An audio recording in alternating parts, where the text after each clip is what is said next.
Senior सहाफ़ी मुजीबुर रहमान शामी साहब हमारे साथ मौजूद हैं। शामी साहब बहुत शुक्रिया। शामी साहब, आप सियासत में जो ऊपर नीचे नशीबो फराज जो भी चीज़ें होती हैं आपने अच्छी तरीके से देखी हैं। नून लीग बज़िद है कि हम शिरकत भी कर रहे हैं, डील के तासुर को भी वो कह रहे हैं ये बिल्कुल गलत बात है। आपको लगता है कि जो नून लीग पर तनकीद हो रही है उसमें कहीं ना कहीं कुछ ना कुछ वज़न है या फिर ऐसा नहीं है? इस वक्त जो सियासत है नून लीग की, शहबाज शरीफ, नवाज शरीफ, दो बयानिए, क्या आप किस तरीके से देख रहे हैं सारे मामले को भी? शाहज़ाद साहब बहुत शुक्रिया। देखिए, सियासत जो है वो शतरंज का खेल है, ये कुश्ती तो है नहीं। उसमें बहुत कुछ दाव पेच लड़ाने पड़ते हैं और मेरा ख्याल मुस्लिम लीग नून के अंदर भी हर चीज़ वो नहीं है जो कि नज़र आ रही है। तो कुछ ना कुछ पसे पर्दा भी चल रहा है और चलता रहता है।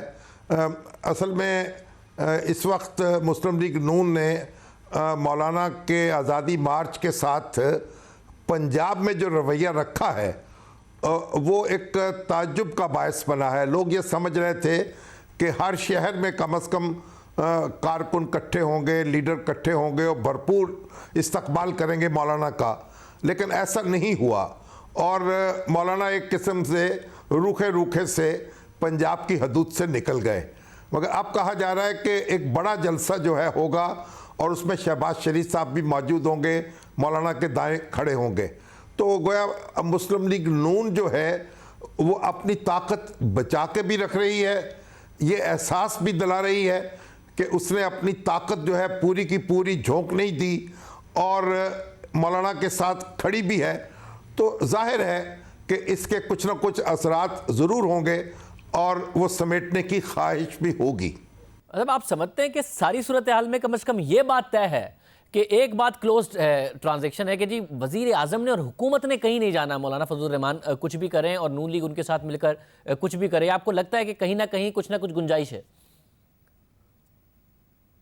देखिए, ये तवक्को लगानी तो बहुत मुश्किल होगी कि एक हल्ले से वजीर आज़म जो है वो इस्तीफ़ा पेश कर देंगे या हुकूमत ख़त्म हो जाएगी।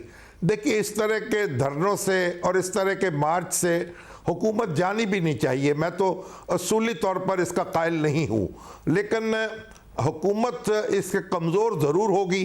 और आप ये देखिए कि जो सहूलत डॉक्टर ताहिरुल क़ादरी साहब को और इमरान खान साहब को हासिल थी कि 24 घंटे उनकी एक एक बात नशर होती थी, जो उनका मैसेज था वो दूर और नज़दीक पहुँच रहा था। तो धरने के ज़रिए उन्होंने जितने अपने मुखालफिन के लत्ते लिए और उनके ख़िलाफ़ जो जो इल्ज़ामात लगाए उसके बड़े असरात मुरतब हुए थे।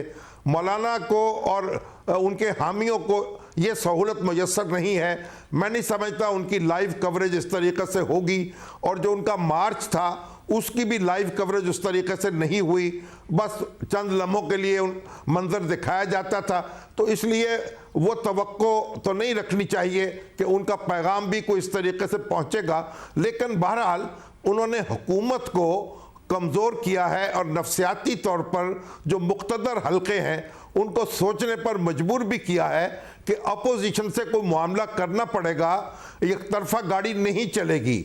अगर एक पेज पर होने का मतलब ये नहीं है कि आप अपोजिशन के वजूद से इनकार कर दें और जिस तरह चाहे उसको हाँकते रहें।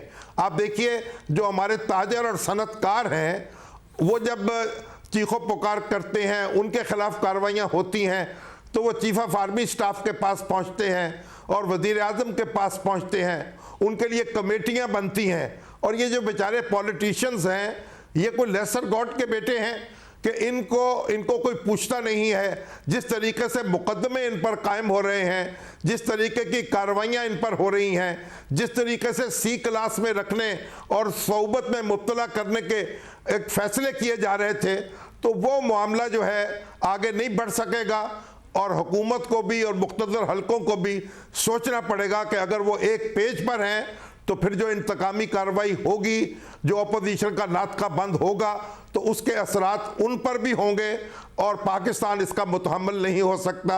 ये मेरा ख्याल एक मैसेज जो है बड़ा पूरी शिद्दत के साथ दे दिया गया है और पहुंच भी गया है। बहुत शुक्रिया। मुजीबुर रहमान शामी साहब हमारे साथ मौजूद थे।